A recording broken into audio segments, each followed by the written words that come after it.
Mana sizlarga so'z isboti bilan. Mana.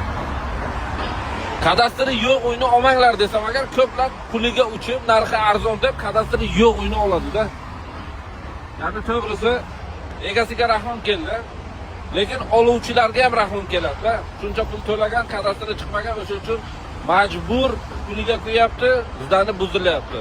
Hamma biladi, Brilliant City 30 qavatlik bino qurilmoqda. Mana shuni to'g'risida, mana shu arkadan kirganda, hozir Novostroyka bitta ikkinchi etajda srochniga kadastri tayyor. Yarim soatda nomizga oformit bo'ladi. O'shani hozir videosini qo'yaman.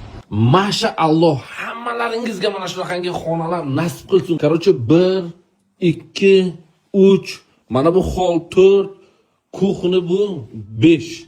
Qarochi gap bo'lishi mumkin emas. Kimga agar qiziq bo'lsa, mana shu dokumenti toza, mana shu do'xpanli divan, sharoit va shu super lyuks, o'zini ichidan mana shunaqangi sharoitlar va shu dahshat. Hech kimni bezovta qilmaysan, gap bo'lishi mumkin emas. Bu esa alohida общий sanoz.